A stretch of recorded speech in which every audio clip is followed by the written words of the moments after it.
정조 6년 장덕궁 인정전 앞에서 한 사내가 왕을 마주하고 있다. 서북 출신 천민 문인방. 왕이 직접 죄를 묻는 친국이 거행도 했지만 그는 왕 앞에서도 당당했다. 은밀히 군사를 일으켜 대고를 침범하려고 모의했습니다. 이 반역죄의 배후엔 한 권의 책이 있었다. 정감록이었다. 실질적으로 이제 조선 왕조에서 정감록이라는 이름을 내세운 최초의 사건이 이제 이 사건이다. 조선의 운명을 뒤바꾸고 싶었던 천민 문인방. 과연 정감록은 무엇을 예언하고 있는 것일까?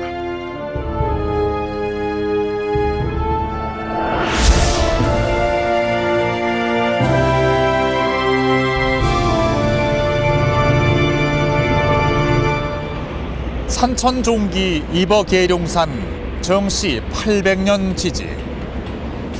산천의 기운이 계룡산으로 들어오니 정씨가 800년간 도불할 땅이로다. 조선시대 이래 민간에 널리 유포되어 왔던 우리나라의 대표적인 예언서 정감록. 여러분께서는 이 책을 어떻게 생각하십니까? 정씨가 계룡에 도읍을 세우게 된다는 내용을 골자로 하는 이 예언서는 선거철마다 정도령을 자처하는 정치인들의 선전 도구쯤으로 알고 계신 분들이 많으실 텐데요. 하지만 사랑체엔 정감록, 안체엔 토정비결이란 말이 있을 만큼 우리 조선 중기 이후의 사회를 이해하는 데 있어서 빼놓을 수 없는 책이 바로 이 정감록입니다. 특히 문인방과 같은 피지배계층에게는 더욱 특별한 책이었죠.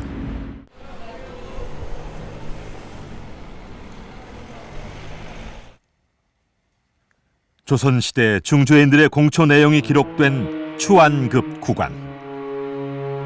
체제에 대항했던 영모 죄인들에 대한 일종의 재판 기록으로 역적 인방, 즉 문인방 사건 역시 추안에 기록되어 있으며 그 양 또한 방대하다.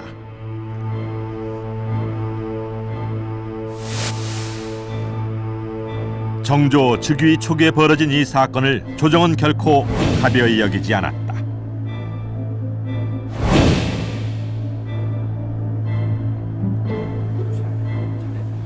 거사 모의로 추국을 받은 사람은 10여 명. 이들은 서울과 강원도, 함경도와 충청도 등 전국을 아우르는 거대한 세력을 구성하고자 했다.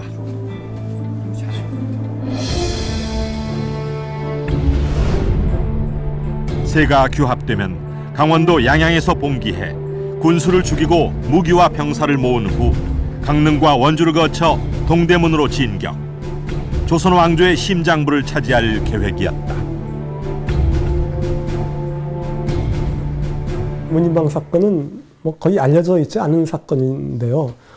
그렇지만은 이제 조선 왕조실록에는 좀 비중 있게 다루고 있는 사건입니다. 이 사건은 정조 초기에 어떤 이제 정치적 상황과 이제 관련이 있다라고 말씀을 드릴 수 있습니다.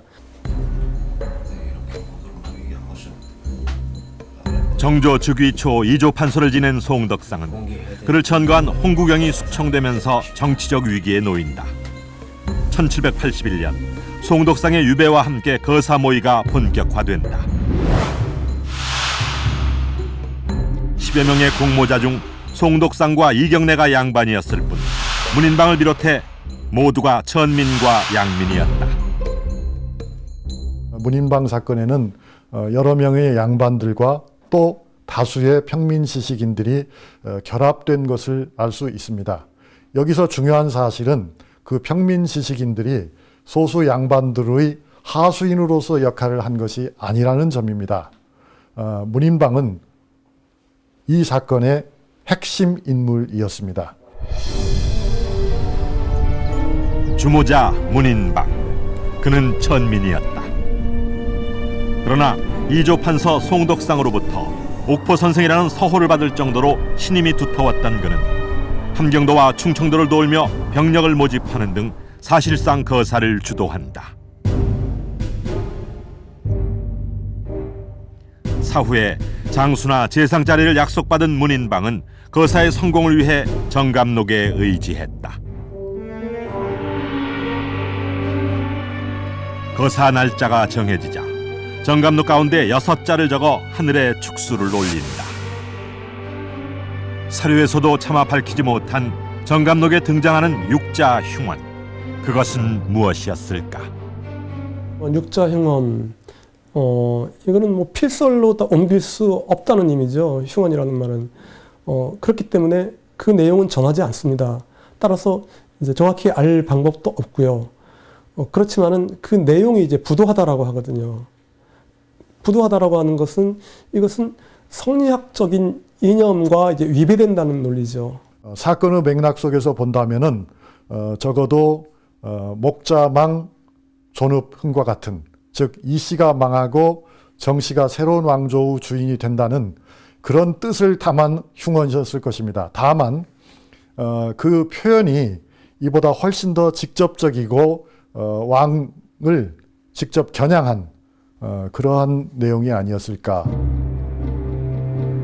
정감록은 조선의 운명이 다하고 정씨가 계룡에 새 도읍지를 세울 것이라는 예언을 골자로 한다.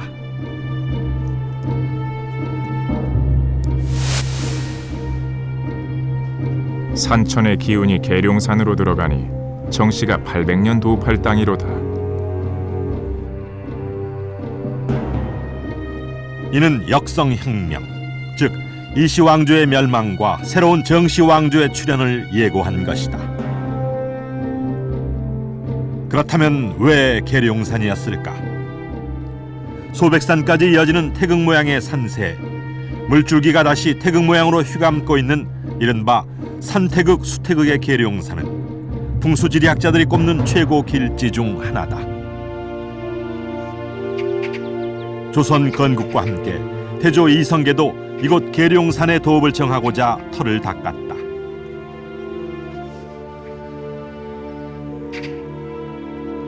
(1392년) 이성계가 직접 계룡산 일대를 돌아다니며 궁궐 터를 측량했다고 전한다. 그러나 그해 12월 한양으로 도읍지가 바뀌면서 신도하는 전설이 됐다. 600년이 지났는데 크게 보였던 것은 역시 조선 초 태조 이성계가 이곳에 도읍지를 옮기려고 하는 순간이었습니다.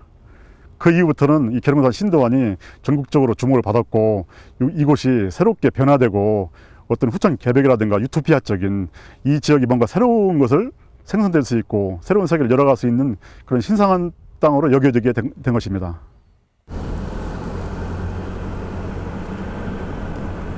충남 논산시 문인방 사건 연루자들의 공초에서 이곳 초포가 언급되고 있다. 조선시대 호남에서 한양으로 이어지는 중요한 길목이었던 초포. 정감록은 초포를 새 세상의 시작을 알려주는 상징적 공간으로 예언하고 있다. 정감록 감절편에 보면은 여기 보시다시피 초포 행조문은 시사가지라고 했습니다. 이쪽 초포가 배가 드나들면 세상 일을 알 수 있다. 쉽게 얘기해서 세상의 변화를 모색할 수 있는 지역이다. 이렇게 인식하고 있거든요.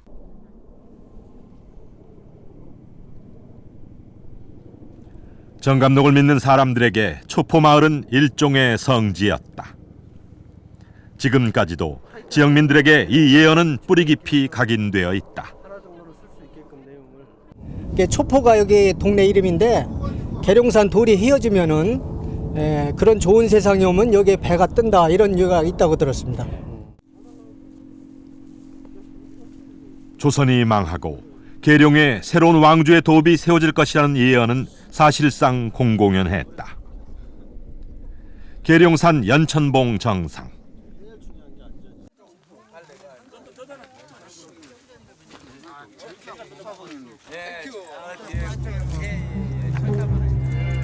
이곳 바위엔 조선의 운명을 예언했다는 8자 글이 새겨져 있다. 방백마각 구혹화생이 그것이다. 방백마각 구혹화생이라고 써 있는데 그거를 이제 간략히 이렇게 풀이를 해보면 482년 경에 조선 왕조가 멸망을 한다 이런 얘기거든요.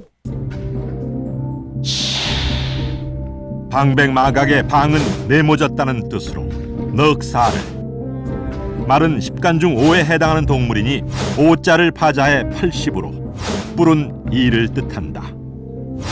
또한 구혹은 나라 국으로 화생은 옮길 2가 되어 건국 482년 서기 1873년경에 조선이 망한다는 잠언으로 받아들여졌다. 예언의 시기가 다가오면서 조선 왕실은 다급해졌다. 대원군과 명성왕후는 정씨의 기운을 누르고 조선의 운명을 지키기 위해 계룡산 절들의 이름을 개칭하는 등 일련의 조치를 취해 나간다. 그 명성황후께서 아마도 연천사를 누를 앞자, 정씨 정자, 절사자 이렇게 해서 정감록에 나와 있는 정씨의 기운을 누르기 위해서 앞정사라고 이렇게 바꿔서 부르게 되지 않았나 이렇게 생각합니다. 또한 귀신의 집이라는 뜻의 신원사도 대한제국 설립과 함께 조선의 신기원을 연다는 의미의 신원사로 바뀐다. 예, 귀신신자, 집원자 이렇게 신원사입니다만 이걸 이름을 갖다가 바꿔가지고 새로운 그런 기원을 연다. 새로운 신자, 으뜸원자. 뭐 새로운 그런 시대를 갖다가 이제 그 정씨가 아닌 이씨가 다시 새로운 시대를 연다. 그런 점에서 어떤 그 정감록에 나오는 정씨 여기에 대한 어떤 그 조치의 하나로서 이런 일련의 그런 상황들이 취해졌다. 이렇게 해석이 가능하다고 봅니다. 조선 왕실의 반응은 다분히 정감록을 의식한 것이었다. 조선은 운명을 다했다는 예언에 민중은 물론 조정도 동요했다. 태조 이성계가 도읍으로 삼고자 했고 묘향산, 지리산과 함께 산신제가 올려졌던 영산이었던 만큼 새로운 왕조가 이곳 계룡산에 세워진다는 것도 전혀 허무맹랑한 이야기는 아니었을 겁니다. 그래서였을까요? 육당 최남선은 그에 져서 조선 상식 문답이란 책을 통해서 광해군과 인조 이래로 모든 혁명운동에는 계룡산과 정씨의 그림자가 항상 어른거렸다고 적고 있습니다. 자, 과연 정감록은 어떤 책이었을까요? 제작진은 정감록을 소지하고 있는 사람들을 수소문했다. 계룡산 아랫자락에 위치한 유구읍.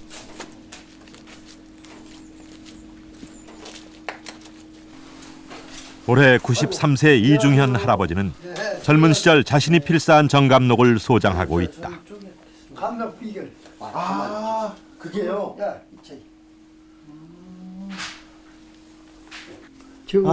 정감록 비결출. 비결출. 네.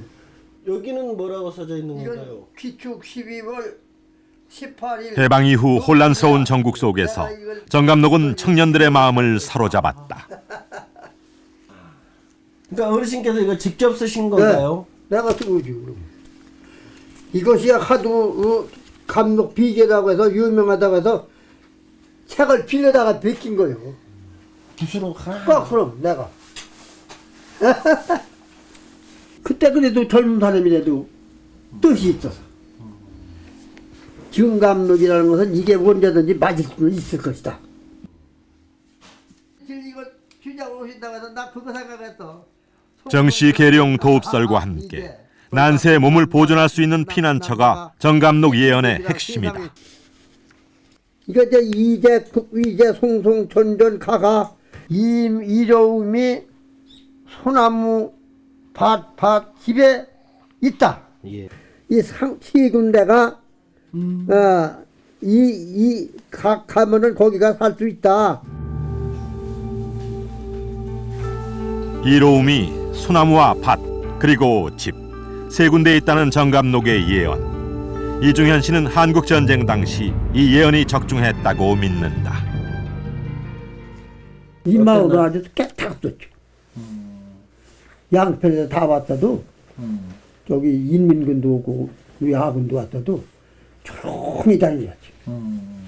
그 사람들이 미라고 완전히 이 도민들이 나와서 왔다 갔다 하고 행동하면은 죽으니까 가만히 입이 지라고 그래요. 그래서 우리 미라가 깨끗했어요. 그래서 저라 그런지. 경북 영주시 풍기읍. 우리는 이곳에서 정감독을 믿고 있는 또 다른 사람을 만날 수 있었다. 선대로부터 어릴 때부터 정감독을 외우고 있다는 김대영 씨. 이 감결이라는 건 뭐냐? 그는 전국에서 정감독과 같은 비기류를 수집하고 그 내용을 공부하고 있다. 사라자는 수, 나를 죽인 놈은 누구냐? 여인대와 임진란에는 외놈이라 이거야. 병자호란은 어떻게 설명이 되어 있습니까? 사라자수 우화행선이다. 나를 죽일 놈은 누구냐? 눈설자, 우화행선. 천부지 하늘도 모른다. 정감독은 대부분 파자, 즉 한자를 쪼개놓는 방식으로 서술되어 해석이 쉽지 않다. 여인대화, 즉 여인이 별을 이고 있다는 것은 외파자로 임진왜란을, 또한 비우 아래 산이 가로로 누웠다는 우화횡산은 눈설자의 파자로 병자호란에 대한 예언으로 해석되곤 한다. 양난을 예언한 이 책에 사람들은 빠져들었다.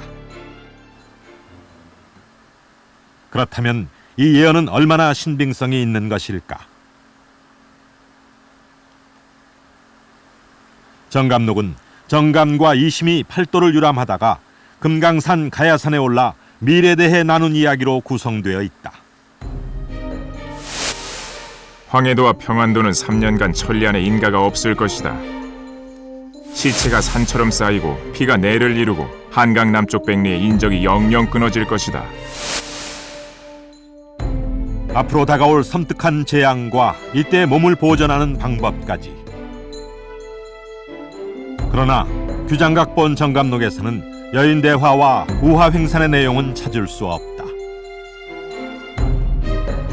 이는 정감록의 이본이 40~50가지에 달해 원본을 특정하기가 어렵다. 정감록은 우선은 한 권의 예언서이기도 하고요. 그 다음에 정감록은 여러 종류의 예언서를 총칭해서 부르는 하나의 보통 명사이기도 합니다.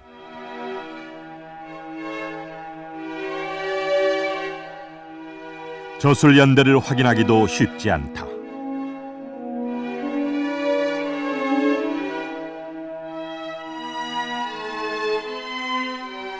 정감록이 역사서에 처음 등장한 것은 영조 15년인 1739년. 그러나 이보다 150년 앞서 선조 때 정여립 영모 사건에서 정감록과 관련된 단초를 찾을 수 있다. 정여립 사건이 있기 100년 전, 이미 이씨가 망하고 정씨가 흥한다는 잠언과 조선 건국 초기부터 정씨 계룡 도읍설이 있었다는 것이다. 목자망, 전흥이라든지 계룡산에 정씨가 도읍한다든지 이런 정감록적인 요소가 있는데 실은 이러한 것들은 그 조선 초부터 전해져 온 것이라고 하거든요. 그럼에도 불구하고 조선 세조 때나 성종 때 그 참의서들을 분서할 때 정감록이라는 이름은 보이지가 않습니다. 따라서 조선 초기에 정감록이라는 이름이 존재했다고 보기는 어렵죠. 태종, 세조, 그리고 성종 등 조선 초기에 비기류가 불태워지고 금소 조치가 취해지지만 이 목록의 정감록은 보이지 않는다. 이후 금소 조치로 인해 정감록과 같은 비기류는 가지고 있는 것만으로도 처벌의 대상이 됐다.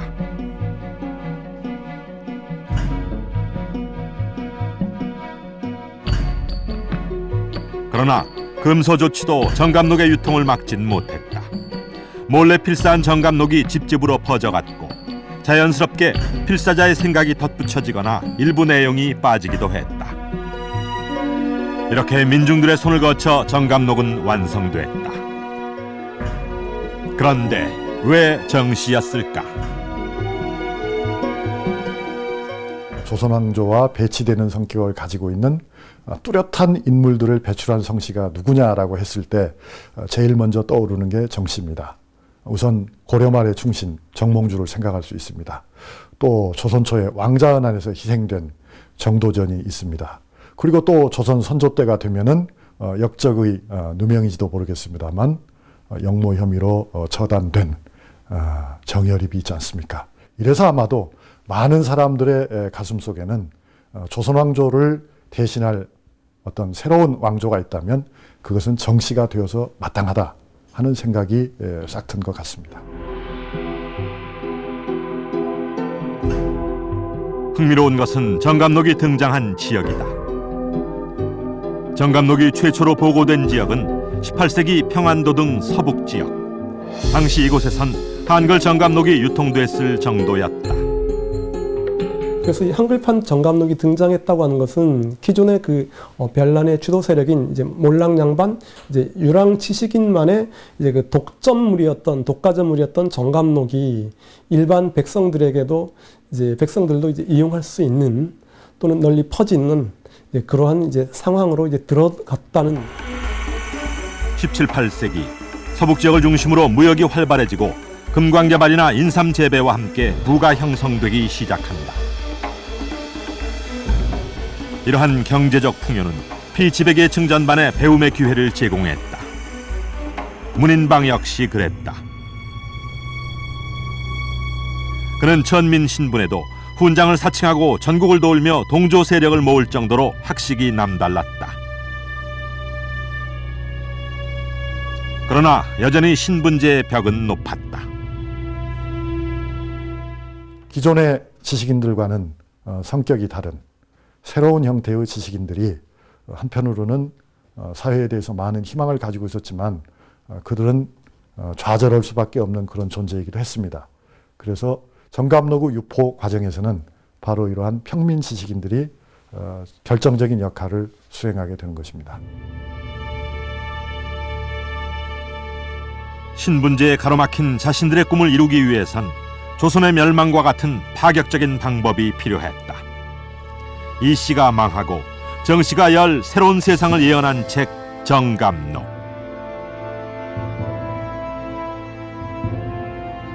정감록은 이들 유랑 지식인과 함께 전국으로 퍼져나갔다.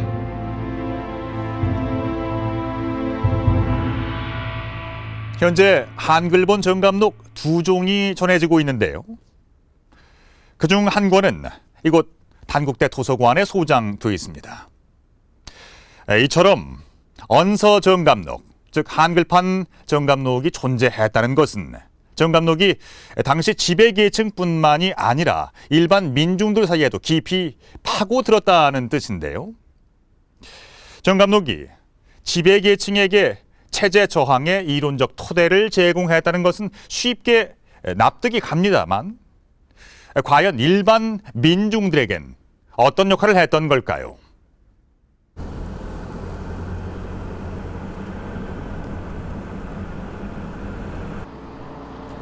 경북 영주시 풍기읍.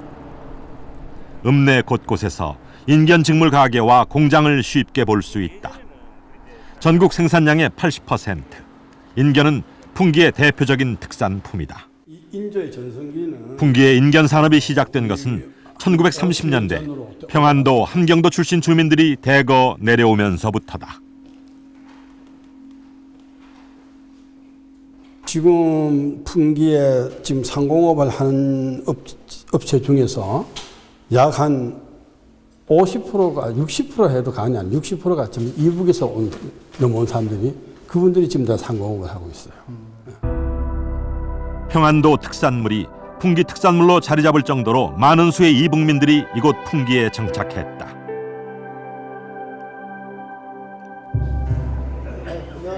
실제로 풍기의 한 노인정에서 이북이 고향인 노인들을 상당수 만날 수 있다. 저는 저 황해도입니다.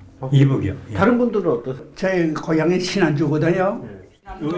한때 월남한 이북 주민 수가 풍기 인구의 절반에 달할 정도였다고 한다.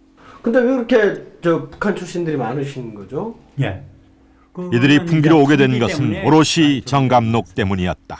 제가 11살 적에 그 책을 봤거든요. 그래가지고 거기에 젖어 있었어요. 아, 과연 풍기라는 것이 어디냐. 그 황해도에서 여기까지 옛날에 풍기라 하면 지금 아마 미국보다 더 멀고 더 이제 그 시각에 생각되었을 거예요. 그때부터는 과연 풍기라는 것이 어떠냐. 한번 가보자.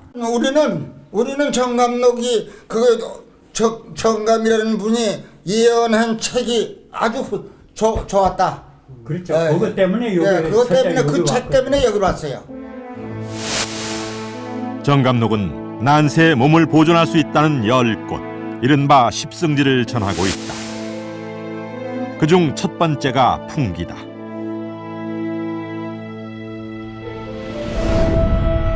전쟁과 전염병, 그리고 기근 등 삼재를 피할 수 있다는 십승지. 풍기뿐 아니라 안동, 계령, 가야, 공주, 태백 등 10곳 모두 남한 지역에 위치하고 있는 것이 특징이다.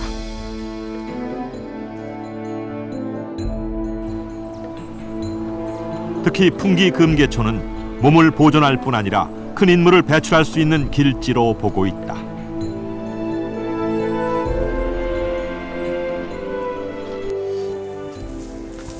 과연 금계초는 어떤 곳일까? 차가 다닐 수 없어 40여 분을 걸어 올라갈 만큼 첩첩산중에 위치한 금계촌. 십승지 대부분이 이처럼 교통이 불편한 오지에 위치해 있다. 일제시대 정감록을 따라 금계촌에 정착했던 사람들의 집터가 남아있다. 대략 20-30호의 집들이 화전을 일구며 살았는데 정미소가 있을 정도로 꽤 큰 규모의 마을을 이루었다. 방화를 짓던 시기면 지금부터 한 5-60년 전이죠. 그렇죠. 일제시대. 풍수지리 정감록 다. 태백산과 소백산이 만나는 곳에 위치한 양백지. 거기는 분야가 많아요. 둔갑술 같은 거 촬영 이런 것도 있고. 요새 그런 건 없지만. 정감록은 이곳 금계촌에 좋기 10,000명의 사람이 피난할 수 있다고 전한다. 그래서 태백산맥과 소백산맥이 만나는 지역이 풍기를 중심으로 이래 만나거든요. 그리고 양백지간이라 그러는데 이 이제 양백지간이 또 볕을 동남향으로 바라보고 있는 향양지지입니다. 그래서 풍수지리학을 공부하는 분들이나 산에서 산서를 공부하는 분들은 아주 점수를 많이 주는 그런 지형이고요. 또 위도상 36.5도를 이렇게 통과하는 아주 전형적인 그런 길지입니다. 십승지와 같은 피난처로 찾아들 만큼 양난 이후 민중의 삶은 피폐했다. 전쟁의 참화 속에서 경작지는 3분의 1로 줄어 있었고 천재지변으로 백성들은 오랜 기근에 시달렸다. 지진이라든가 이런 거 일어나가지고 숙종실록 부분인데 평안도의 기민, 그러니까 굶주린 백성이라는 거죠. 굶주린 백성 이호둔이라는 사람이 워낙 굶주리고 힘이 드니까 결국에는 여기 보시면 인육을 먹었다라고 나옵니다. 인육.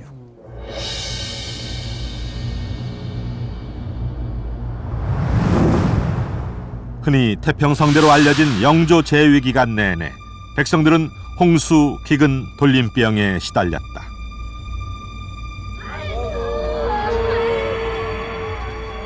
이로 인한 손실이 전체 인구의 약 7-8%. 앞선 2차례 전쟁으로 인한 사망자와 비슷한 수치였다.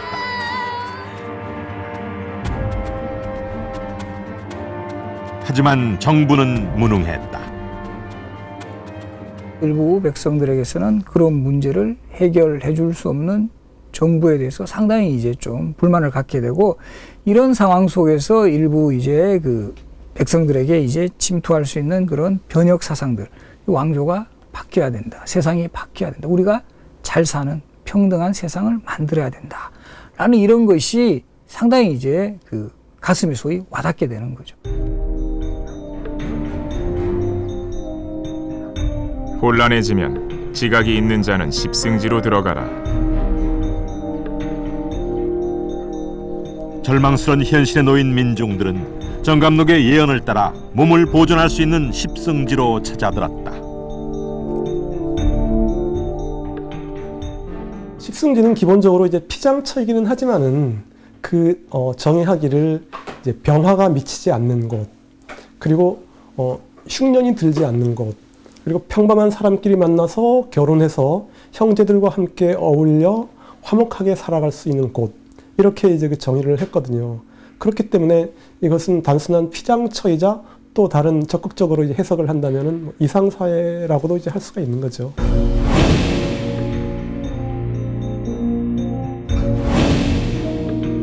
정감록은 전혀 새로운 이상사회의 출현을 말하고 있다.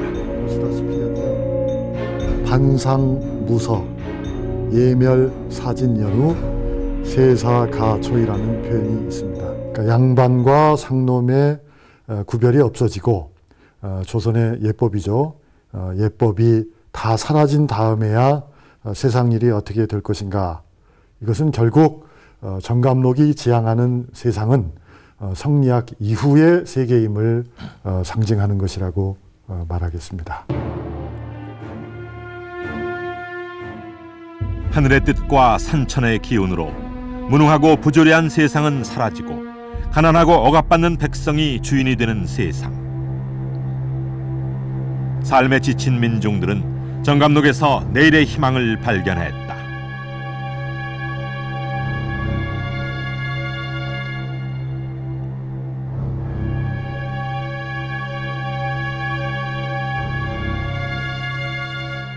문인방 역시 거사를 준비하며 정감록의 예언이 실현되기를 간절히 기원했다.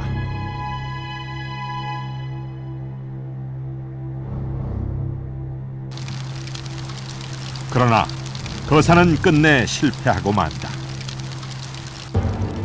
함께 거사를 모의했던 박서집의 밀고로 병력을 일으켜보지도 못한 채 붙잡히고 만다. 문인방은 자신이 주모자임을 숨기지 않았다. 정감록과 함께 이루고 싶었던 꿈을 이실직고 한다.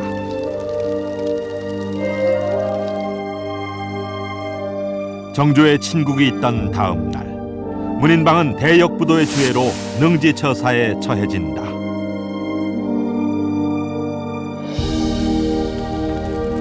사실상 조선 왕조와 성리학의 승리였다.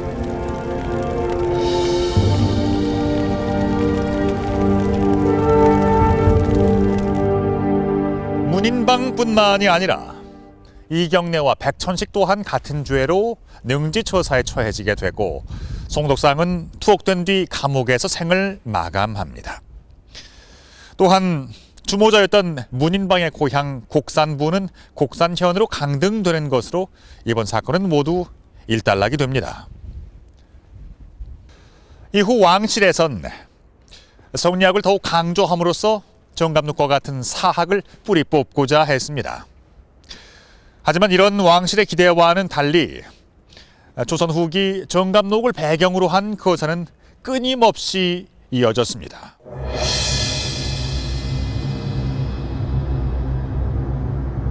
(1811년) 평안도 평서대원수 홍경래 경문과 함께 시작된 민중봉기. 홍경래는 자신의 경문에 정감록의 정시 진인서를 그대로 가져와 사용했다.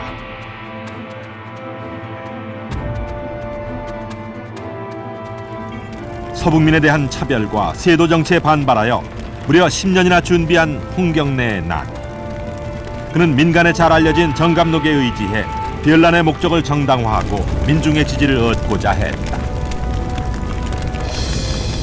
이런 문인방 사건의 경우는 그야말로 영모 사건이 실행되기도 전에 미리 이제 차단이 돼버렸지만 홍경래라는 직접 정말 백성들을 주합해서 한때는 그 정주성을 전명해가 광군보다 우위에 있을 정도로 상당히 이제 영향력을 많이 발휘합니다. 그래서 본격적으로 이 정감록 사상을 어느 정도 활용을 해서 이 저항운동을 성공시킨 그런 사례라고도 평가할 수가 있습니다. 삽시간에 청천강 이북 8개 읍을 점령한 홍경래군. 그러나 관군의 반격으로 정주성에 고립되면서 끝내 실패한다. 정주성에서 저항하던 3,000명 가운데 여자와 소년을 제외한 2,000명이 현장에서 처형됐으며 주모자들은 한양에 압송된 후 참형되는 등 모두가 죽음을 면치 못했다.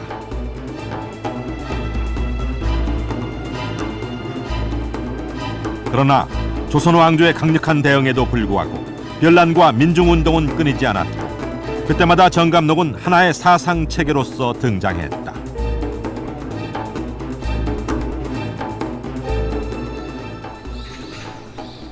그리고 그 불씨는 동학농민혁명에까지 번졌다. 미륵불로 알려진 선운사 마애불.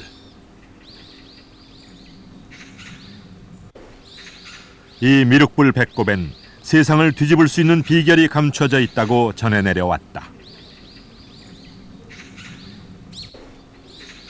19세기 동학의 접주 손화중이 이 비결을 탈취하면서 동학은 빠르게 세력을 확장했다고 한다. 경상도의 최재우에 의해서 경상도에서 발원했던 그 동학이 그때까지만 하더라도 안으로 숨어들면서 포교가 되던 시대였는데 이 미륵비기를 탈취하고 그 이후에 소문이 퍼지면서부터서는 말하자면 세상 밖으로 나오는 이런 계기가 되고 그것이 확산이 되는 큰 중요한 시점이 됐을 것으로는 봅니다. 고북은 지도를 이렇게 고북완화가 일어났던 지도를 형성한 것이고 동학은 포교 과정에서 이와 같은 민간 신앙, 그 중에서도 정감록을 적극적으로 활용했다. 동학 농민군들이 썼던 것으로 이렇게 알려진 그 부적입니다. 이제 동학 농민군들이 썼던 것으로 알려진 부적인데요. 농민군들이 이 부적을 불태워서 마시고 전투에 참여를 했는데 이제 전봉준이 농민군들에게 이 부적을 불태워서 마시면 총알도 피하고 화살도 피한다. 병이나 전쟁 시에도 죽지 않고 불로장생할 수 있다는 동학의 부적. 최재우는 포교 초기 불에 태워 마시면 병이 낫는다는 이 궁을 부적을 포교에 사용했다. 당시의 부적이 어떤 모습이었는지 모양은 정확히 알 수 없으나 최재우는 그것을 궁울부라고 불렀다. 궁궁울을 이 내용은 최재우가 처음 만든 게 아니고 그 정감록에 아주 중요한 개념으로 이렇게 나와 있고 중요하게 이렇게 그 활용하고 있는 것을 알 수가 있는데 아마 그런 것을 봤을 때 이 그 최재우가 궁궁울루를 쓴 것은 정감록의 영향을 받았다 이렇게 볼 수가 있을 것 같습니다.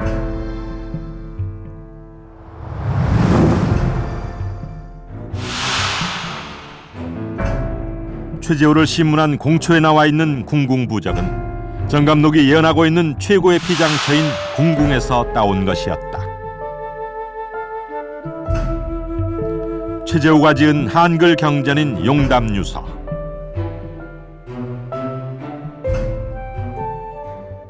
이 책이 전하는 동학의 후천개벽의 세계도 정감록 사상과 닮았다. 부하고 귀한 사람 이전 시절 빈천이요 빈하고 천한 사람 오는 시절 부기로세. 새로운 세상을 모든 사람들이 갈망하고 있구나. 그래서 그런 정감록에 들어있는 새로운 세상을 향한 어떤 그 갈망 이런 것들을 이제 좀 더 철학화하고 체계화하고 또 이론화하고 그렇게 해서 이제 만든 사상이 1860년에 등장하는 동학이고 그런 이제 동학에 그동안에 민중들도 관심을 가졌지만은 이게 좀 더 이제 철학적으로 등장하기 때문에 일부 진보적인 이제 양반들, 지식인들도 관심 갖게 되면서 1894년에 어떤 동학혁명이 분위기가 형성돼 가는 것이 아닐까 이렇게 생각이 되어집니다.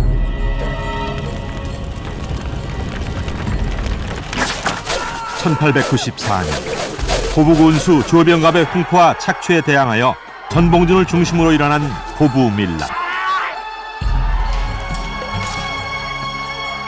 전봉준 장군이 이제 고부봉기를 일으키니까 드디어 이 새로운 낡은 세상을 극복하고 새로운 세상이 오는가 보다라고 해서 오히려 백성들이 그 난리를 좋아했다라고 하는 그런 표현들이 나오거든요.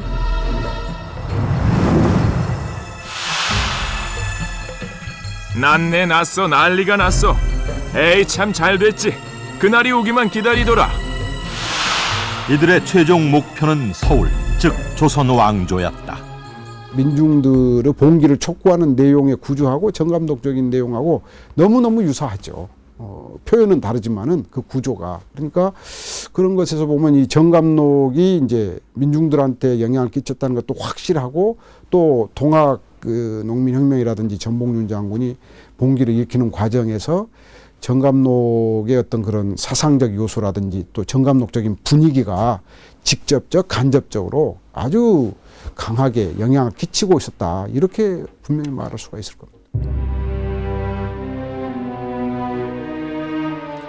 동학농민혁명, 그 시작점에 정감록이 있었다. 정감록은 현실을 부정했지만 현실로부터 도망가지 않았던 민중들의 꿈이었다. 정감록은 하나의 정치적 예언서임과 동시에 정감록은 밝은 미래를 희망하는 그런 기대의 표현이었고, 정감록은 그 시대가 안고 있는 여러 가지 문제에 가위 눌려서 신음하던 많은 사람들의 고통에 찬 절규가 담긴 책이었다고 봅니다.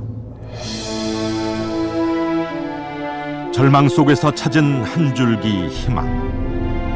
신분제의 모순과 경제적 부조리가 없는 새로운 세상에 대한 민중들의 열망이 있는 곳에 바로 정감록이 있었다.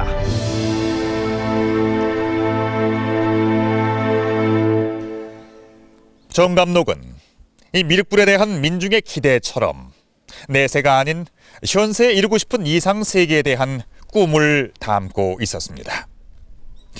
조선 후기 굵직한 밀란이나 변란 등 민중운동의 한가운데 정감록이 있었던 것은 이를 뒷받침해 줍니다. 그리고 그 세상은 도덕적으로 완벽한 세상, 차별과 부조리가 없는 세상이었습니다. 정감록을 손에 쥐고 다가올 새로운 시대의 주인공이 되고자 했던 민중.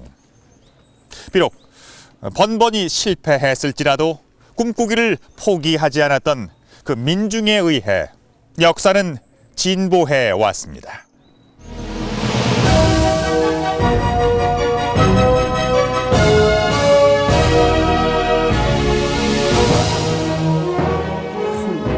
이런 때가 어려운데 이게 이제 금년이 맞느냐 맞느냐 안 맞느냐, 감독만 들여다보고 도당에다 먼저 피달하려고 그러면 다 망했다. 그러니까 이걸 순전히 믿을 수도 있고 안 믿을 수도 있고 그런 거예요.